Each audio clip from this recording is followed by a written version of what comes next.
All right, welcome to the Neuralink product demo. I'm really excited to show you what we've got. I think it's going to blow your mind. So the primary purpose of this demo is actually recruiting. So I'm going to emphasize this at the beginning and then again at the end.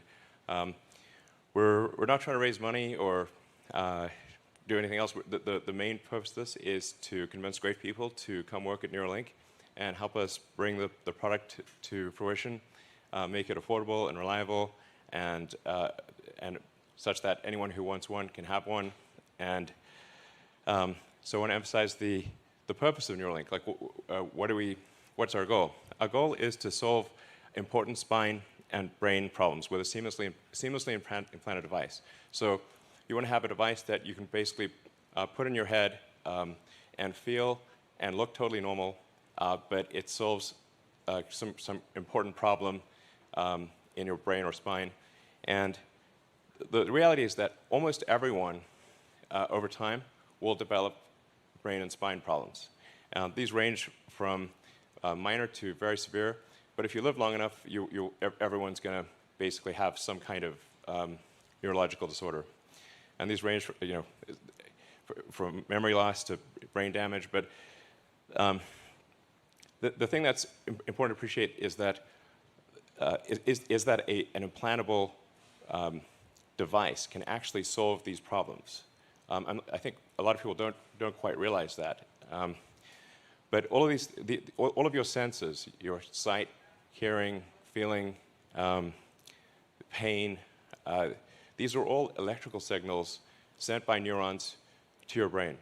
And if you can correct these signals, you can solve everything from memory loss, hearing loss, blindness, paralysis, depression, insomnia, extreme pain, seizures, anxiety, addiction, strokes, brain damage. These can all be solved with an implantable Neuralink. This is an extremely fundamental thing, and I think a lot of people don't quite understand that. The neurons are like wiring, and you kind of need an electronic thing to solve an electronic problem. So current medical research, we'll just go through what is the state of the art in medical research, and then what's the state of the art in what consumers or people in general can get. So the current medical research has shown that you can read neurons in a human's brain. So there's something called the Utah array, which has about 100 channels per array. But it's kind of like it's a bed of rigid spikes that's literally inserted with an air hammer. So, that's slightly discomforting, I think. And there's wires and a box on your head, and so it's some infection risk. And obviously, it will look pretty weird if you walk around with boxes on your head. And in order to use it, you have to have an expert medical professional there, and it's only been done in a few dozen people. So. But it is served as an important proof of concept that this can be done. So we did want to point this out and show that this actually does work. It's just not something that the average person could use effectively. And then in terms of what is currently available, there is something called deep brain stimulation, where they put electrodes, a small number of electrodes, in your brain, and will actually zap your brain with an electric current. And it's valuable for its uses, but it can't read or write high bandwidth information. I would say this is sort of a bit like sort of kicking the TV, which does work, but not always, and it has limitations. Nonetheless, this has greatly helped over 150,000 people, and it's actually, just despite being somewhat of a brute force approach, it has been very effective for a lot of people. And this is what's currently available. So we want to radically improve this by multiple orders of magnitude. Improve it by a factor of 100, then 1,000, then 10,000. So going into the Neuralink architecture, what we've done over the past year is dramatically simplify the device. So about a year ago, we had a device which had multiple parts, including a piece that it had to sort of sit behind your ear, and it was complex, and you wouldn't still look totally normal. You'd have a thing behind your ear. So we've simplified this to simply something that is about the size of a large coin. And it goes in your skull, replaces a piece of skull, and the wires then connect within a few centimeters or about an inch away from the device. And this is sort of what it looks like. So, yeah. This is our little device. It does, that thing at the bottom is just to hold the threads in place, because they're just like little fine wires. I mean, frankly, to sort of simplify this, what we're, I mean, it's more complicated than this, but it's, in a lot of ways, it's kind of like a Fitbit in your skull with tiny wires. So, and it's, yeah, so our current prototype, version 0.9, has about 1,000 channels. So that's about 100 times better than the next best consumer device that's available. And it's a 23 millimeters by 8 millimeters. It actually fits quite nicely in your skull, because your skull is about 10 millimeters thick. So it fits, it goes flush with your skull, it's invisible, and all you can see afterwards is that there's a tiny scar. And if it's under your hair, you can't see it at all. In fact, I could have a Neuralink right now, and you wouldn't know. Maybe I do. So, and it's also got all the things that you would expect to see, the sensors you'd expect to see in a smartwatch or a phone, like inertial measurement, temperature, pressure. So there's actually a lot of functions that this device could do related to monitoring your health and warning you about a possible heart attack or stroke or other damage, as well as sort of convenience features like playing music. You can do a lot. It's sort of like if your phone went at your brain or something. Yeah, maybe that's not a great analogy. Anyway, so it's also inductively charged. So it's charged in the same way that you charge a smartwatch or a phone. And so you can use it all day, charge it at night, and have full functionality. So you would really, you know, it would be completely seamless. And yeah, no wires. In terms of getting a link, so that, you need to have the device, a great device, and you also need to have a great robot that puts in the electrodes and does the surgery. So you want the surgery to be as automated and as possible, and the only way you can achieve the level of precision that's needed is with an advanced robot. So we're really looking for great people who can help develop both the device and the robot. And we feel confident about getting the link procedure, the installation of a link, done in under an hour. So you can basically go in the morning and leave the hospital in the afternoon. And it can be done without general anesthesia. So in terms of getting a link, like I said, it's essentially you open a piece of skull, you remove about a coin-sized piece of skull, and then the robot inserts the electrodes. We'll talk more about that later. Then the device replaces the portion of skull that was removed, and we basically close that up with actually super glue, which is how a lot of wounds are closed, and then you can just walk around right afterwards. It's pretty cool. So this is our surgical robot.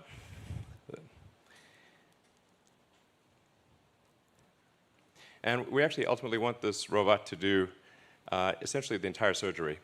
So in everything from incision, removing the skull, inserting the electrodes, placing the device, and then closing things up and having you ready to leave. So we want to have a fully automated system. And to be clear, this robot does actually work. We've used it for all of the implantations. So this shows you at sort of close-up view, which I think is actually not too gruesome, of the electrodes being inserted in the brain. And if you look closely, you'll see that it's a little counterintuitive that if the electrodes are inserted very carefully, that there's no bleeding. And so if you have very tiny electrodes, and if they're inserted very carefully, so the robot actually images the brain and makes sure to avoid any veins or arteries so that the electrodes can be inserted with no noticeable damage. So you will have no noticeable neural damage in inserting the link. Yeah, like you sort of think like if you stab something with a wire, surely it will bleed, but actually at a really small scale, it does not. So does it actually work? And what I'm excited to show you, I call it like the Three Little Pigs demo. And if our animal handlers, we're bringing out the pigs. And what we're going to show you is well, I'll walk right over and show you.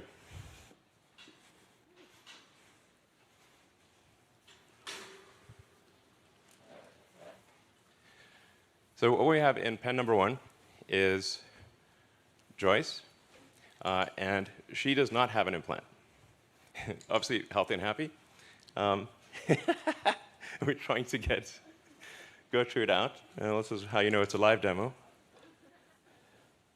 She's like, she's trying to eat something in the corner of her pen. Come on, Gertrude, let's go. Snacks are this way. Oh, man. All right, we'll wait. We'll give Gertrude a second, and we'll move on to Dorothy. Sometimes the pigs are a little shy. So here's Dorothy. And in the case of Dorothy, Dorothy used to have an implant, and then we removed the implant. So this is a very important thing to demonstrate is reversibility. So if you have a neural link, and then you decide you don't want it, or you want to get an upgrade, and the neural link is removed, is it removed in such a way that you are still healthy and happy afterwards? And what Dorothy illustrates is that you can put in the neural link, remove it, and be healthy, happy, and indistinguishable from a normal pig. Well, thanks, Dorothy. Man, Gertrude, are you serious? Okay.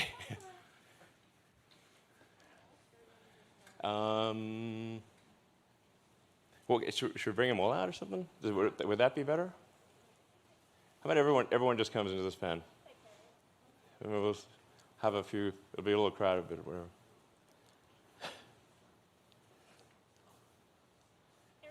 Okay. All right. Well, is Gertrude still back in the thing? Yeah. Okay, we need to bring Gertrude out. Yeah.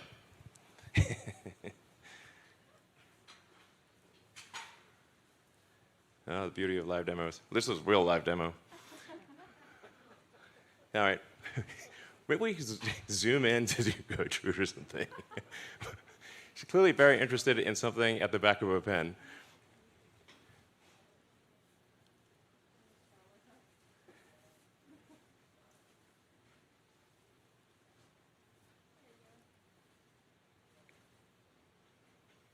Can you see her? Or?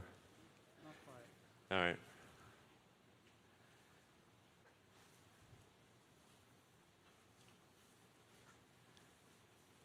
All right, this might take a sec.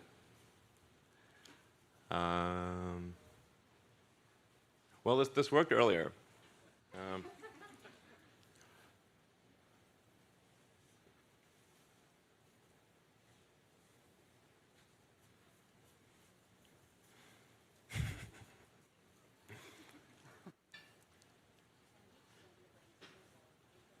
All right, well.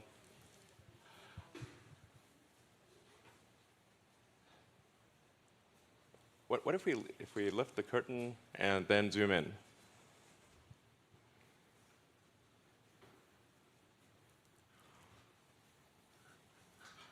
All right, here we go. Great. Okay, great.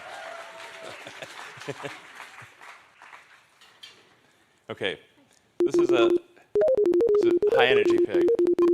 All right, Gertrude, thanks for coming out. So what the beeps you're hearing are real-time signals from the neural link in Gertrude's head. So this neural link connects to neurons that are in her snout So whenever she snuffles around and touches something with her snout, that sends out neural spikes, which are detected here. And so on the screen, you can see each of the spikes from the 1,024 electrodes. And then if she snuffles around, touches her snout in the ground, or you kind of feed her some food, pigs love food, then you can see the neurons will fire much more than when you're not touching the snout. And that's what's making the beeping sound. All right, cool. So as you can see, we have a healthy and happy pig, initially shy, but obviously high energy and kind of loving life. And she's had the implant for 2 months.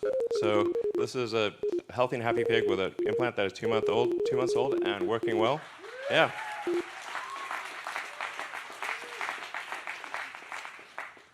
All right, cool. And then we actually have, I hope this works, so we said, well, what if we do 2 Neuralink implants? And we've been able to do dual Neuralink implants in, actually, I think 3 pigs at this point, and we have a couple of them here. And we've been able to show that you can actually have multiple Neuralinks implanted, and again, healthy and happy and indistinguishable from a normal pig. So it's possible to have multiple links in your head and have them all be sending out signals and be working well. All right. Phew. All right, so we just showed you a demonstration of reading brain activity. And let's see, probably see that. As I was saying, each of those dots represents a neural spike. And the blue chart at the bottom is showing an accumulation of neural spikes in that region. So in terms of additional brain reading activity, when we have, say, one of our pigs on a treadmill, pig on a treadmill, it's a funny concept, really. And we take the readings from the neurons, and we try to predict the position of the joints. And so we say we have the predicted position of the joints, and then we measure the actual position of the joints. You can see that they're almost exactly aligned. So we're able, with a wireless neural implant, to actually predict the position of all of the limbs in the pig's body with very high accuracy.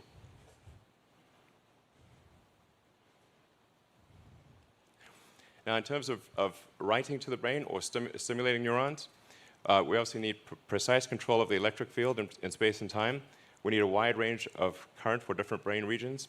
Some regions require delicate stimulation, some require a lot of current, and you want, obviously, no harm to the brain over time. And the way part of the way we analyze the stimulating neurons is with a 2-photon microscopy. I always have trouble pronouncing that, microscopy.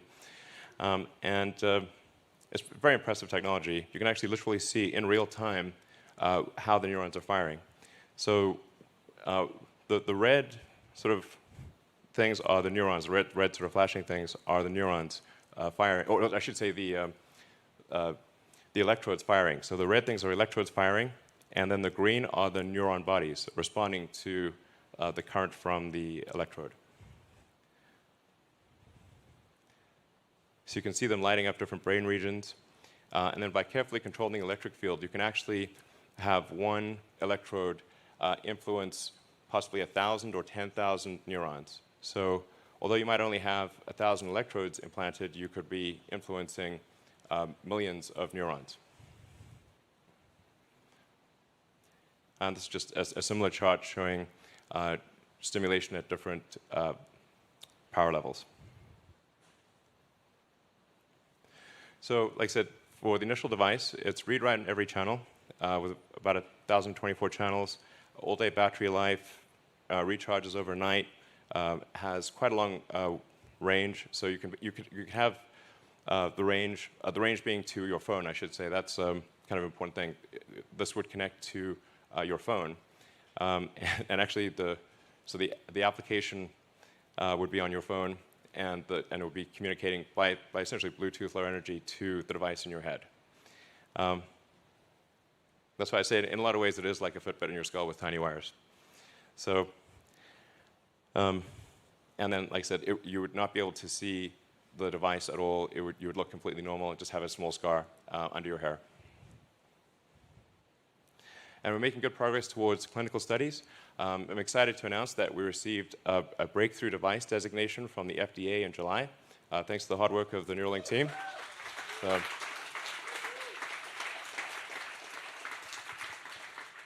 So I want to be clear, we're working closely with the FDA, and we'll be extremely rigorous. In fact, we will significantly exceed the minimum FDA guidelines for safety. We will make this as safe as possible. Just as with Tesla, while it is legally possible to ship a 1-star car, at Tesla, the only cars we make are 5 stars in every category. So we actually maximize safety, and we'll take the same approach here at Neuralink. And then to emphasize again, what the goal of this presentation is recruiting. We want people who are great at solving problems to join the company and help us complete this device, take care of the animals, write the software, create the chips, and productionize everything. So we need like robotics engineers. I think we also especially need people who have worked on and shipped products. So if you've like shipped a smartwatch or a phone, or any kind of complex electronics or complex device, or advanced medical devices, we'd love for you to contact us and consider working here. So, and a very important point to emphasize is that you do not need to have prior experience on brains. So a lot of people think, well, I couldn't possibly work at Neuralink because I don't know anything about how brains work. That's okay, you can learn, but we need software engineering, we need mechanical engineering, electrical engineering, like I said, chip design, robotics, and all the things that a company needs to work. So please send in your resume. Actually, it's not just engineering, obviously everything at Neuralink. So now let's actually move to questions. So we've piled questions that have been asked over the internet, and so we'll do live Q&A. So bring in a bunch of people from the Neuralink team.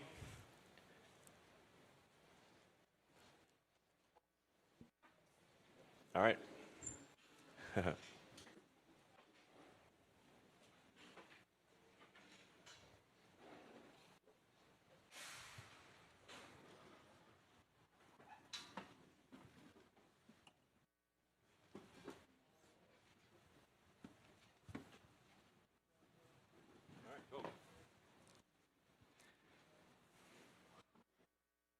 All right, so if you have any questions, please submit your questions to the Neuralink Twitter account, and we will try to answer as many questions as we can over the next hour. And feel free to ask hard questions, that's no problem, and we'll do our best to answer them. All right, let's move over to the team.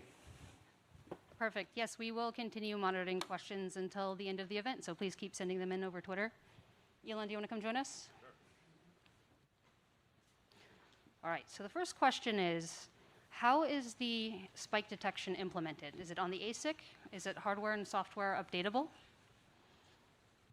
Yes. Yeah, I can answer that. So I'm Paul. I work, I've had a few different hats. I've worked a little bit on digital chip design, and more recently working on some of the algorithms, trying to decode the signals from the brain. And the spike detection algorithm, there's historically been many ways of detecting spikes. Typically, people will record data offline and then look for characteristic shapes. But here, we're interested in detecting spikes online. And there's a number of simple algorithms that you can do, for example, like detecting just a threshold. And where we've been interested in doing a little bit better than that. So we actually look for particular shapes, characteristic shapes that we think are spikes. And so we're doing this on the chip. It's for all 1,024 electrodes. There's bandpass filtering that's happening on the chip. So if you think of these as like little microphones sending audio information, we're basically filtering all of that in real time and then looking for these characteristic shapes. You can configure what sort of shapes you're looking for, and that information is what's being sent out. The raw information coming from the electrodes is way too much to send out over Bluetooth. So when you're seeing those beautiful spike rasters on the screen, those are the detections that we have coming straight from the chips. Got it. And just for everyone who doesn't know, can you just explain at a basic level what a spike is? Sure. So traditionally, people think of spikes or action potentials as the electrical events that happen in neurons and as the primary form of communication between neurons. And so this is a hysteresis event where you have currents that flow and generate this. You can think of it as being a digital signal, a 1 or a 0 that's being sent in time, where neurons will send that signal to often thousands of recipient neurons. Awesome, thanks, Paul. So I got a question from Toby on Twitter. He asks, what can be further done to simplify the device installation progress? So we're working on making the device as small as possible, of course, with the robot taking more and more of the responsibility away from error-prone human surgeons. We're hoping to make the process faster and safer. Actually, it might be good for people to say, who they are and what they do. Oh, I'm Matthew McDougall. I'm the neurosurgeon, the head neurosurgeon at Neuralink. Thanks, Matt. Is there anything specifically from the robot that can be done to make this faster and safer and scalable to billions of people? Yeah, I guess we've started with just implementing, robot manipulating the threads. But we definitely need to expand to essentially doing the entire surgery with the robot. So there's nothing like really, as far as I can tell, fundamentally like stopping us from doing that, sort of like at a fundamental science level. It hasn't been done in the past, I think, probably just because like volumes of surgeries hasn't been needed. But specifically for us to scale up to many hundreds of thousands or millions of patients, we will need to automate like the entire surgery essentially. Awesome, thank you, Ian. Garrett asks, what are some of the lower bandwidth activities to target first? Is it muscle movement? Is it auditory signals? What level of bandwidth is required for effective use? So there's a couple of... Joey, Just to say who you are and what you do. Hi, my name is Joey O'Doherty. I'm a neuroscientist and neuroengineer working on decoding from the brain. So there's some low-hanging fruit that I think can really be impactful to help many people's lives, and that's restoring movement and communication in, for example, a spinal cord injured patient. And there's a lot of antecedents in the academic world where there have been very nice demonstrations of doing this. And we think we can take our technology and really bring that to the home, something people can take home with them and improve their lives. Fantastic. Gil, there's a fun one next. All you. Yeah, so we're fielding questions from Twitter, so there's going to be some funny comments. First question is, who are you and what do you do? I'll lead with that. And the question is, can the Neuralink chip allow you to summon your Tesla telepathically? Definitely, of course. You heard it here first. That's a definite 100%. Carlos, that is the answer. It's just one bit of information. Yeah, it's very easy. That's an easy one. Actually, Max, this might be a question for you. Like some of the questions we had on Twitter was, how do you see the Neuralink device and the essentially API growing over time and allowing developers to interact with the device? So there's interesting questions long-term about whether you do decoding on head or on a phone or on a computer. Ultimately, so at 1,000 channels, it's possible to send all the spike data to a phone and do processing there. As this gets bigger and bigger, you're going to be more constrained by the radio, so you're going to want to push more of this on head, and that changes your programming model. But really, the APIs you're getting either bin spikes, or you're getting raw waveforms, and that's like, you can consume it basically like an audio feed. Yeah, it's worth noting, like the lossless compression of the data stream is about 100 kilobits with 1,024 channels. Excellent. So this one came up a lot, and this particular question is from Yosef, but will this technology ever be used for gaming? Yeah, probably. 100%. Yeah. 100%, yeah. I think that a good benchmark of does it work well in humans is, can a quadriplegic, does it work well enough for them to play StarCraft? I think that's a good functional target. Yeah. For sure. Yeah. Awesome. We'll pull out back from the Twitter questions that are kind of funny. This is a question for the efficacy of the device. Right now, is the device limited to surface layers of the brain only, or can we go deeper? And if not now, what's holding us back from going deeper into the brain? We are planning on modifying the device and the robot to be able to sew into arbitrary depths of the brain. Right now, we're limiting ourselves only to the cortical surface because that simplifies many of the problems involved with going a lot deeper. And what kinds of things can you solve on the cortical surface versus when you go deeper?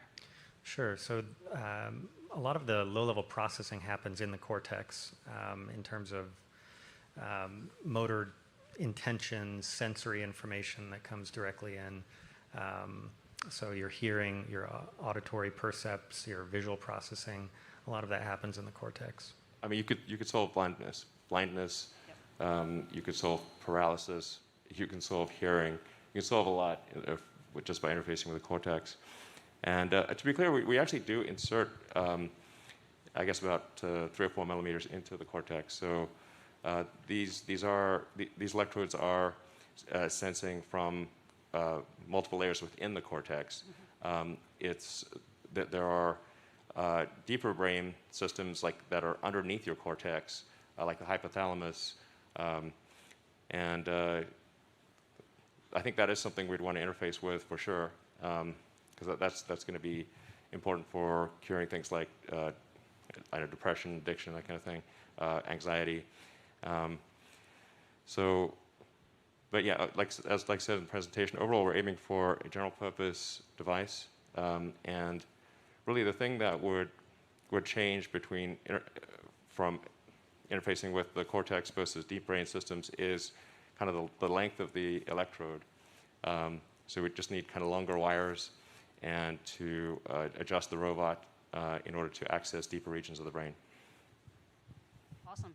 Ian, did you have anything to add? The robot is designed, like the full length is like 7 centimeters or 8 centimeters. Yeah, so right now we're designed for like 6 millimeters. The actuator itself isn't actually limited to 6 millimeters. You can go much deeper. That's sort of, in addition to scaling out sort of to the rest of the surgery, also scaling to deeper, which is mostly a sensing problem. So the ability to avoid deep vasculature is sort of an interesting problem that we're working on in the robotics world here. So yeah, lots of cool problems in the robot. And you're leading robot engineering. Yeah, sorry, I'm Ian. I lead the robotics program here. Robot is a man's best friend. All right, next question is, what is the most challenging problem that must be solved in order to meet Neuralink's ultimate goal? Well, I think one of the hardest problems is kind of, I'd say, material science and especially the installation of the electrodes. What would you say? Yeah, absolutely. Also, you want to introduce yourself? So I'm Felix Deku. I currently lead the microfabrication team. My team makes up of a group of process engineers and material scientists. And our job is to make the tiny wires, as Elon referred to them, what we call the threads that are implanted in the brain. And of course, the threads are made of conductors and insulators.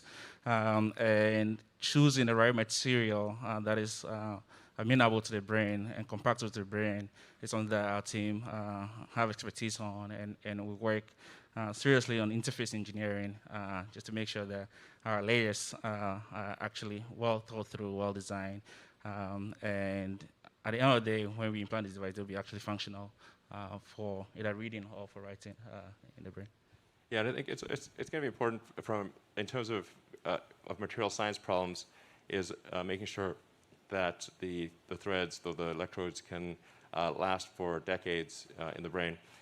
Which is a tricky thing because it's a very corrosive environment, and you're in a dichotomy where you want to read and you want to sense electrical signals and you want to generate electrical signals, but you don't want to corrode the electrodes over time. So you need to have an insulating layer that is very robust but also very, very thin.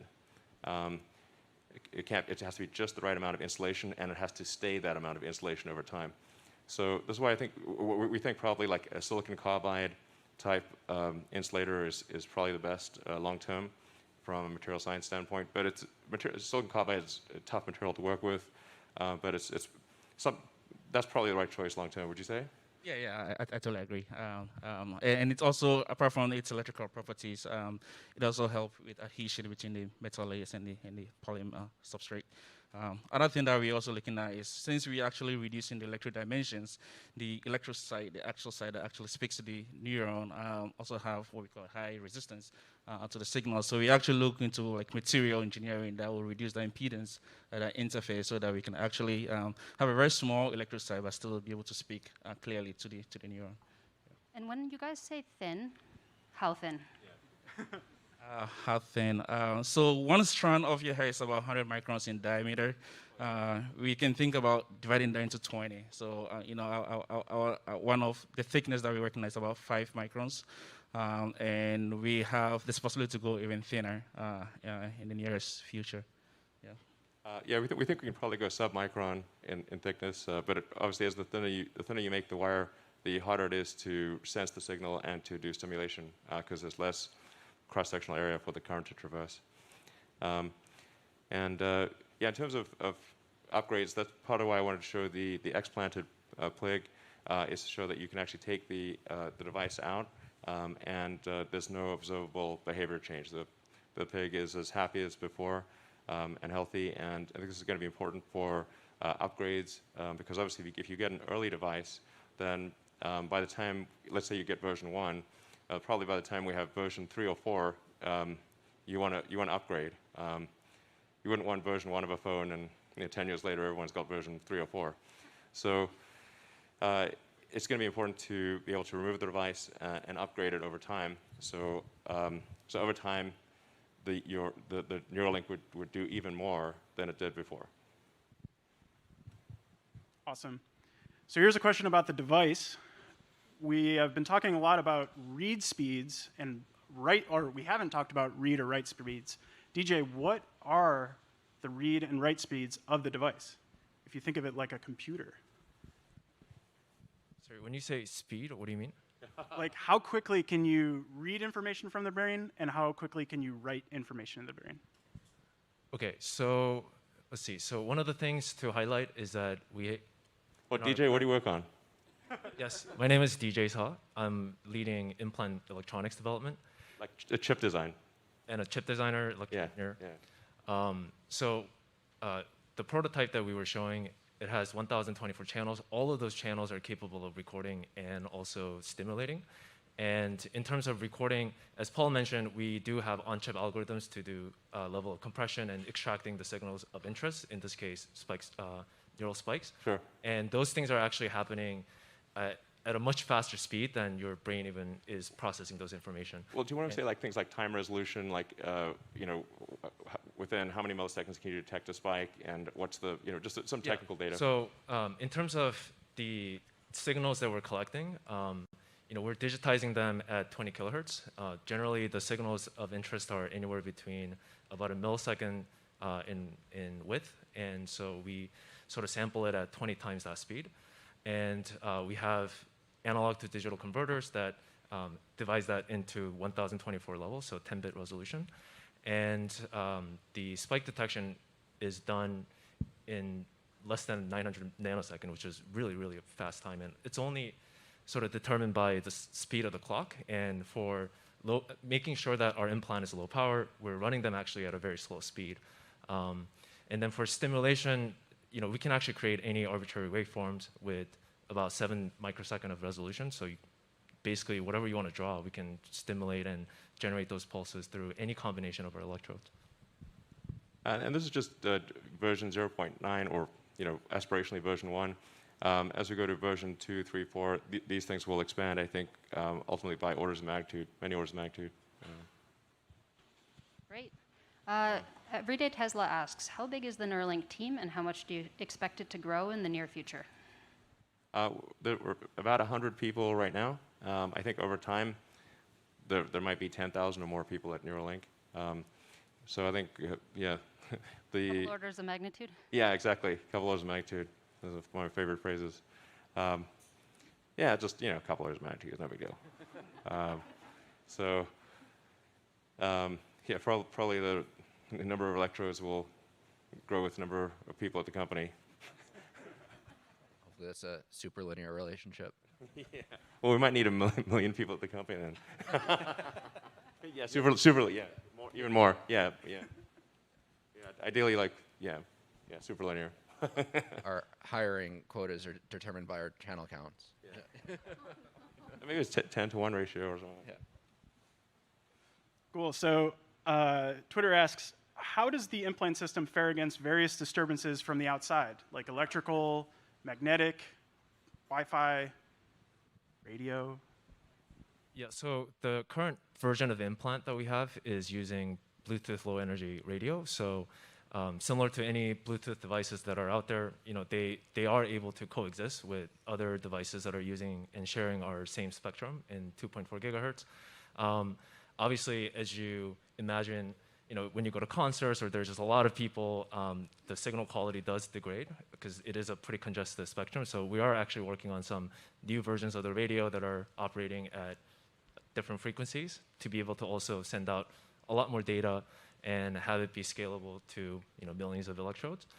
And then also in terms of sort of electromagnetic compatibility and interferences, obviously it's very important for us to coexist with other systems and just disturbances out there. So there are also well-documented guidelines from FDA that we'll be following and doing a lot of testing for. Fantastic. We are going to take an audience question. Fred, take it away. So we all want to play StarCraft using Neuralink, but what are some likely first applications? Well, I don't know if we all want to play StarCraft. There are other games. There are other games to play, exactly. But also StarCraft. Yeah. So our first clinical trial is aimed at people with paraplegia or tetraplegia, so cervical spinal cord injury. We're going to enroll, we plan to enroll a small number of patients to make sure the device is safe and that it works in that case. Yeah, so actually just to elaborate on that, if somebody is like a severe spinal cord injury, to the degree that they have very limited control even over their facial muscles, then but with this implant you can actually think just by thinking you can output words, and you can type, and you can control a computer, control a phone, and which is pretty wild. And I think something that's very exciting as a long-term application is if you can sense what somebody's trying to do with their limbs, what they want to do with their limbs, then you can actually do a second implant that's at the base of the spine or wherever, just after wherever the spinal injury occurred, and you can create a neural shunt. So I think long-term, I'm confident that long-term it will be possible to restore somebody's full body motion. So if somebody even has a severed spine, they will be able to walk again. They will be able to use their hands. And like when you have a severed spinal cord, you essentially have broken wires. And so if you can just jump over those wires and transmit the signals over those wires, you can give somebody the ability to walk again, naturally. So DJ, you talked about outside interference. Can anyone talk about the inside interference? So how to protect the implant from the body? Sure, I can talk about that. My name is Robin. I'm a mechanical engineer, and I lead the implant mechanical packaging and assembly team. So actually making the devices and designing the seal. So yeah, the body's not a friendly place to be. So what we do is basically create an accelerated test chamber that can mimic the conditions that the devices will see in the body, and basically test the devices at as fast as accelerated rate as we can. At this time, we're limited temperature-wise by some of the electronics components, but basically we can test subsystems to mimic the environment in the body. And by that, we've brought some devices in the tester right now to almost a year, and all the implanted ones prior to these implants. We had tested the same architecture in the tester to validate it. And yeah, so there's obviously chemical things attacking the implant. There's pressure.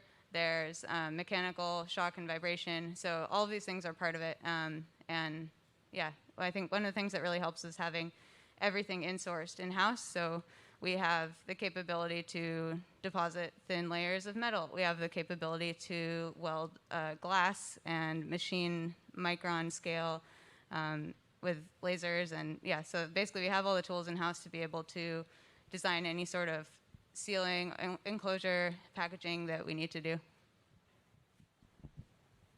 Awesome, thank you, Robin. Another question from Twitter, will you be able to save and replay memories in the future? Yes, I think in the future you will be able to save and replay memories. I mean, this is obviously sounding increasingly like a Black Mirror episode, but well, I guess they're pretty good at predicting. But yeah, essentially, if you have a whole RAIN interface, everything that's encoded in memory, you could upload. You could basically store your memories as a backup and restore the memories. And ultimately, you could potentially download them into a new body or into a robot body. The future is going to be weird. Cool. So I can't help but notice that the pigs back there are pretty well behaved and pretty darn cute. Can anyone talk about, I'm looking at Autumn over here. First, can you tell everyone who you are and what you do here? And can you describe, like, how are they so well behaved and so smart? Well, I'm Autumn, and I lead our animal care program. And our philosophy here is to set up a system where the animals are able to volunteer, to make choices, to participate in our projects. As you see, sometimes they choose not to participate, and that's okay. We want to make sure that our animals are happy and healthy. So all of the behavioral research that we do is led by positive reinforcement. And again, that allows for them to choose to volunteer or not. Sam's also on our animal care team. Sam, do you have anything to add to that? Hi, I'm Sam, one of the veterinarians here, work closely with Autumn, taking care of the animals. And yeah, it's just emphasizing what Autumn said, the whole animal care program here, in fact, the whole company here is very dedicated to promoting the care of these animals.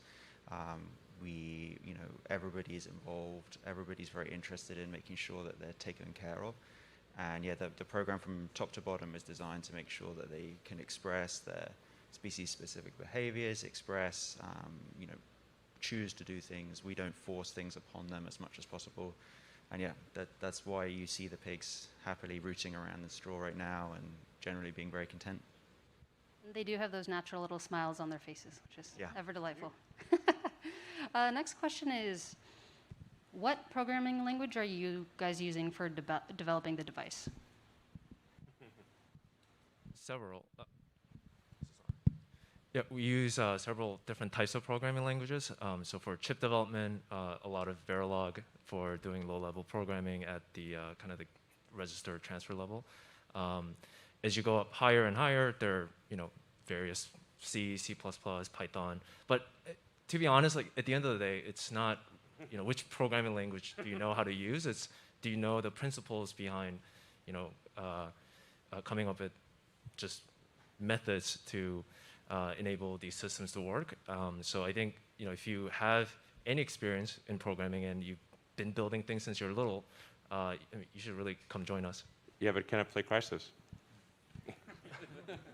Eventually.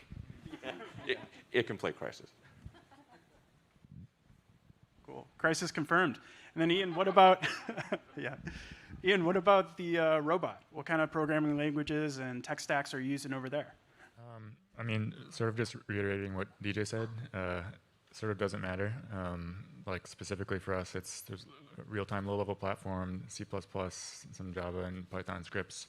But really, those are more just like pragmatic choices to essentially optimize for getting like productive work done. So doesn't really matter what your background is or necessarily what the tools you use are. It's more just, can you like accomplish things really quickly? Awesome. This next question is from This Is Rex. They're wondering, can this device be used to explain consciousness? In the long term, of course. I can certainly shed some light on consciousness. So this is a really interesting question. I think the answer is yes. And I think one of the reasons that consciousness is so hard is because, like anything in physics, you're looking at a mapping from X to Y, where X is the neuronal correlate, it's the thing that's happening then physically, and then Y is this phenomenal state. And historically, we've been unable to observe the neuronal correlates very well, and unless it's in you, we've been unable to observe the phenomenal state. So as soon as neuroscientists are able to personally get these tools where they can see the correlates and they can have the experience, I think the hard problem will vanish very quickly. I mean, what I find remarkable is that the universe started out as like quarks and leptons, we'll call it like hydrogen, and then after a long time, well, what seems like a long time to us, the hydrogen became sentient. It gradually got more complex, and then it, but we're basically, hydrogen evolved, and somewhere along the way, that hydrogen started talking and thought it was conscious. I like the joke that it turns out that if you bombard Earth with photons for long enough, it'll emit a Tesla. Exactly. Yeah, that's exactly what happened.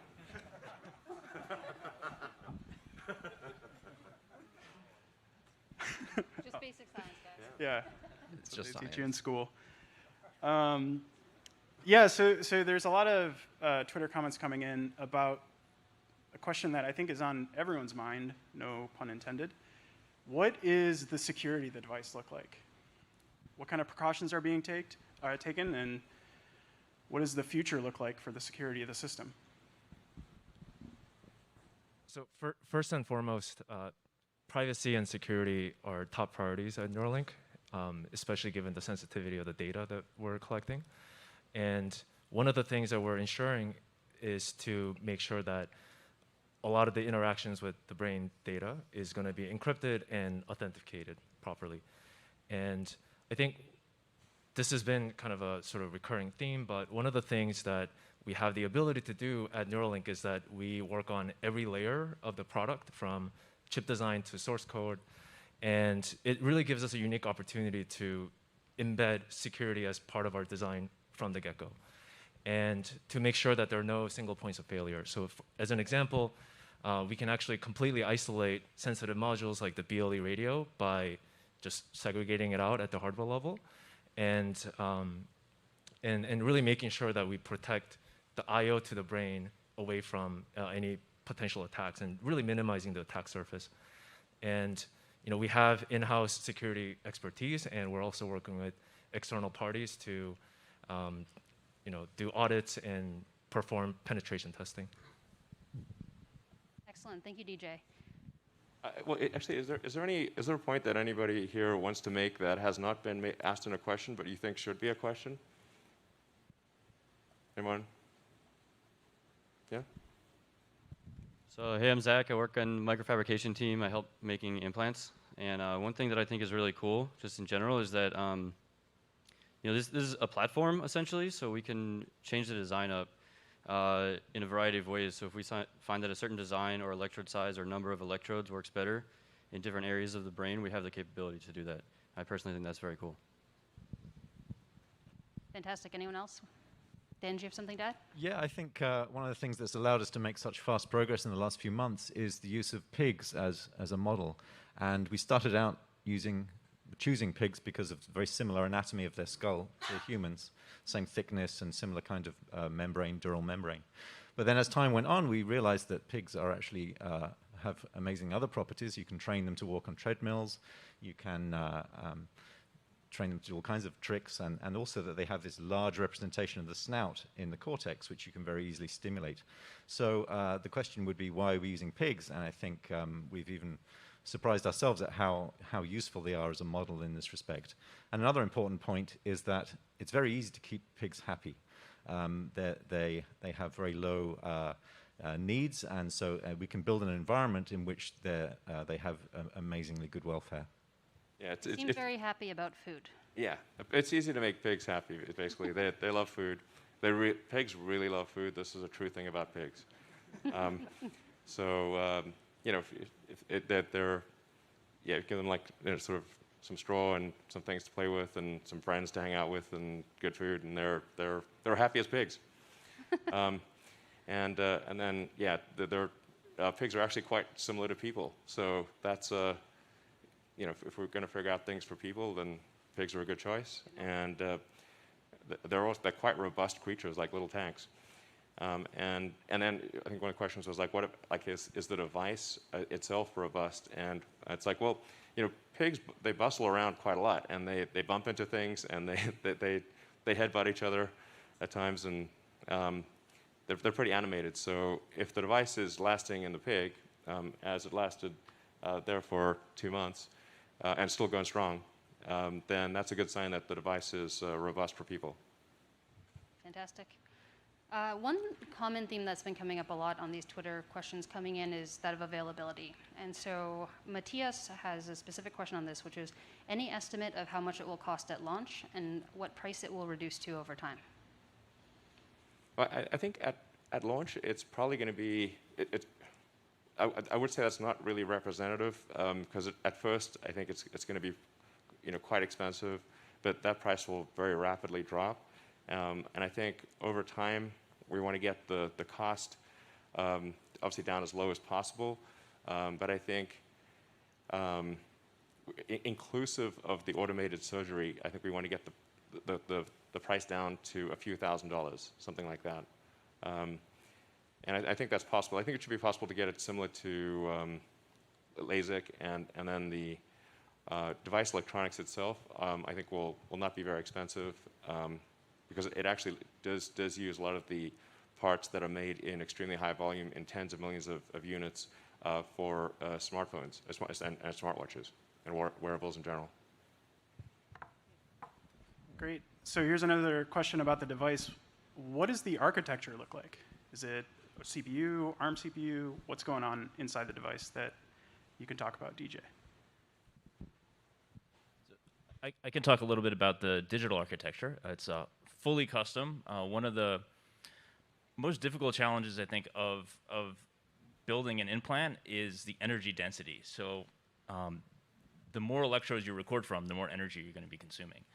And so there was nothing commercial out there. So there's an analog front end that's able to amplify these really small signals, like microvolt range, so that we can actually digitize them, and then take those signals and then find exactly what we're looking for. And there was nothing out there that could basically do those two things, and so that's why we had to build a full custom ASIC. And so there's really, there's nothing out, like it out there. It's designed specifically to record signals from the brain, and anything else would just be wasting energy.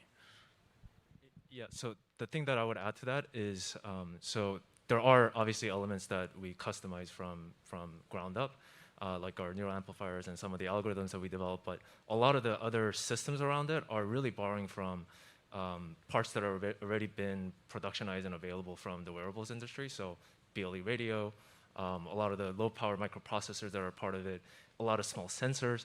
So there are obviously the neural sensors that we're developing that gives us kind of a unique data set for our applications, but really a lot of that is getting packaged up and just not really resisting the industry that's been sort of been laid out to really create these devices with very short amount of time. So here's another question about the integrity of the device, more from a mechanical perspective. So you're replacing a piece of bone and replacing it with an implant, and then the person is going to take that home. How does the integrity of the device fare compared to, I don't know, bone or something similar? Sure. Well, I think Matt's probably replaced a lot of pieces of skull with plastic and other materials, so I don't know if you can talk about some of those. But yeah, basically, I mean, we know that what the mechanical properties of bone are, and we know what the stresses on the device are going to be. So it's fairly easy to just go from first principles and design for any condition that it might see. I mean, as you can see from the pigs, as I was saying earlier, the implants are obviously very robust because I mean, pigs move around vigorously. They roll around. They bang into the wall. They bang into each other. They do like headbutting, and way more than people do. Well, sure. But you know, like it's not like the pigs are just walking around very delicately. They're high energy creatures, and I think it's clear that the implants are, you know, has been going for a few months, still going strong, despite a lot of vigorous activity from the pig. And it's difficult. You can't just explain to the pig, hey, you've got an implant in your head. Why don't you take care of it? So it's got to be robust against you know, a lot of head impacts, essentially. So you know, I think maybe one of the things that isn't super obvious is that the implant itself is attached to the skull, but the electrodes have long threads. So you can have quite a lot of movement, relative movement between the brain and the skull without putting attention on the electrodes that are inserted in the cortex. So, well, let's see. With that, maybe a couple more questions, or if anybody wants to make some comments, and then we'll call it a day. So I just want to add to what you just said. So the thread is actually also in the brain, also because of their thinness, they're actually very flexible. And so as the pig is moving around and banging their head, the threads actually move with the brain, even the normal pulsation of the brain. And that helps minimize stress within the brain tissue also. And that has a long-term impact on the functionality of the device. Zach, how long are the threads? Well, right now they're about 43 millimeters, but like I said, it's tunable. So if we want to hit deep brain regions or some other brain area, like we totally can do that. Just to follow up on what Felix said about the threads moving around with the brain, I mean, that's great for protecting the threads, but it equally serves to protect the tissue around it. We have a lot of different ways to image the tissue around the threads and iterate very quickly on doing things to them that will improve the overall biocompatibility. As a closing question, I thought we might go down the line, starting with Dan. And what I'm wondering is, what is the #1 thing on your wish list that you're really hoping that the Neuralink device will do over time that you're working towards? So my background is in visual neuroscience, and one of the things I think has great potential for the Neuralink is to provide a visual prosthesis for people who have retinal injury or blindness through eye injury. You can essentially plug a camera directly into the visual cortex and stimulate with an enormous array of thousands or maybe tens of thousands of electrodes to recreate a visual image. And in time, perhaps you can use that same technology in people who haven't lost vision to produce some kind of heads-up display, something like Terminator or something like that. Wonderful. In fact, it's worth saying that, like, over time, we could actually give somebody supervision. Like, you could have, like, ultraviolet or infrared, or see and radar. You could basically name your frequency. You can just dynamically adjust the sensor, or have sensors that feed into the visual cortex across a wide range of frequencies, and actually have superhuman vision. Yeah, so for me, telepathy. So I think it's incredible amount of effort to put your thoughts into a set of words, and you know, it comes out completely compressed. So being able to do that seamlessly without being able to compress it with all of the mechanisms would be great. Yeah, it's like just I'm sorry to add further to that. In fact, when I did the Wait But Why article, I think Tim thought I said consensual telepathy, but I said conceptual telepathy.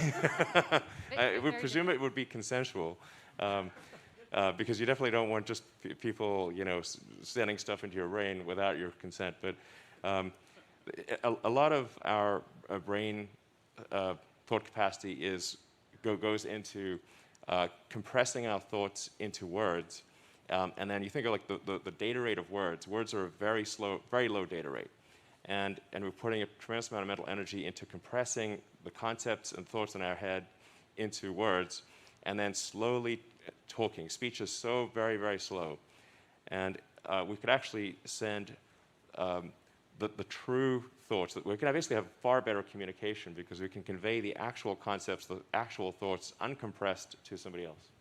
So non-linguistic, consensual, and conceptual Yes, telepathy. exactly. Okay. Non-linguistic, consensual, conceptual telepathy. There we go. Rolls off the tongue. Yeah, I've actually been excited from the beginning, sort of about the side benefit of these devices. I sort of see them as essentially like an oscilloscope to a printed circuit board is our device to the brain, where just by virtue of having this in there and being able to see what's actually going on, you'll end up learning a ton about how the brain works. And so sort of augmenting people, but also just using that to learn a lot more about neurological diseases is really exciting to me. Absolutely. So to sort of follow up on Elon's thought, I feel, and I imagine a lot of other people feel the same way, that there's a lot of sort of trapped creativity in your mind. You can, for example, close your eyes and conjure up an incredible, Dali-esque scene. But if I wanted to actually show someone that, it would take years of honing a craft to be able to paint that. And so potentially with enough electrodes in the right places, you could begin to sort of tap into those raw concepts or thought vectors and be able to decode that and show people. It could be for art, you imagine music, or even for engineering, like a three-dimensional model. And so mental artistry is a new field. I like to think about ways to interface devices with biology better. And so one of the things I'm looking forward to is getting this thing to be less less like technology and more like biology, so that it really is seamlessly interfaced with the brain, stable for a very long time, and then similar to that, having stimulation be much more precise and multidimensional, such that eventually the brain sort of doesn't really know if it's being stimulated from outside or inside, and you end up just sort of completely merging. Wow. Yeah, following up on stimulation, one of the things our device can do is simultaneously read and write on every channel, stimulate and record. And that's, both a more challenging problem than it may seem like at first, but also, incredibly exciting, the sort of the vistas that it opens up. I mean, it's really kind of the whole game in terms of interfacing with the nervous system, and I'm very excited to use that. Yeah, I'm excited just because of the scalability of the device. We're doing everything in-house, and all of it can scale to more channels, more brain regions, et cetera. I think, I'm really interested about solving things related to anxiety or depression, or even removing fear. I'm an athlete, and to rock climb without fear would be pretty. Maybe you need a little bit of fear. Yeah, just a little. And also, it'd be great if we could make the pigs fly, but I think we have an incredible opportunity to limit human suffering to a tiny fraction of what it is today, in all kinds of different avenues. Pain being the essence of suffering, we might be able to control that finally, and so many other diseases, so much other suffering in the world. I think the Neuralink device could help a lot with. Amazing. I think all these things are great functions for a Neuralink. I think on a species level basis, I think it's going to be important for us to figure out how we coexist with advanced artificial intelligence, and I think achieving some kind of AI symbiosis where you have an AI extension of yourself, like a tertiary layer above the limbic system and cortex, and having that symbiosis be good, such that the future of the world is controlled by the combined will of the people of Earth. I think that's obviously going to be the future that we want, presumably, if it's the sum of our collective will, and so I think it's going to be important from an existential threat standpoint to achieve a good AI symbiosis, and that's what I think might be the most important thing that a device like this achieves. I have, in many ways, a very basic science interest, which is I'm really interested in the nature of consciousness, and that there's a lot of very silly philosophy that's been written about it over the last 1,000 years. But I think that we've been very limited by the tools and our ability to interrogate and measure the brain. And as these tools get better, it will pull it into the realm of physics, and it's really one of the last big, great mysteries in science. So for me, can you imagine a disease-free future? A future where you know what's going to happen to you before it happens, so you can prevent it.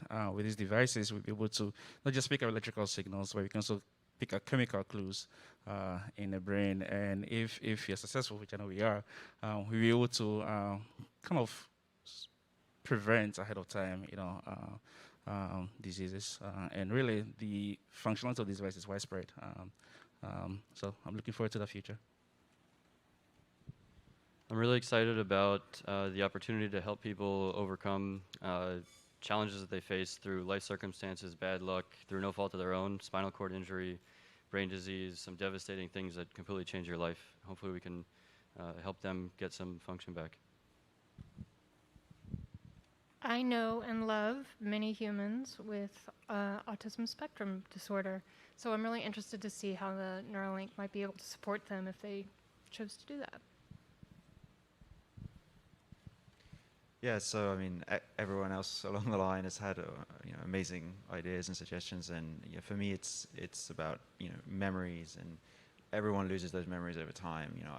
I already can't remember what happened to me when I was younger, and it'll only get worse. And so, having a repository of memories that you can access whenever you want. If you're feeling down, you can go access some good memories.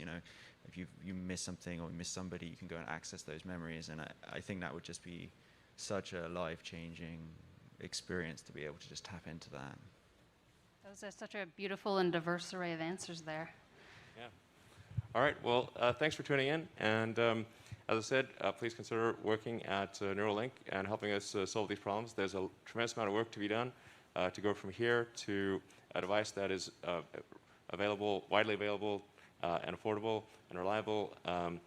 So please consider joining us and supporting us in our mission. Thank you very much.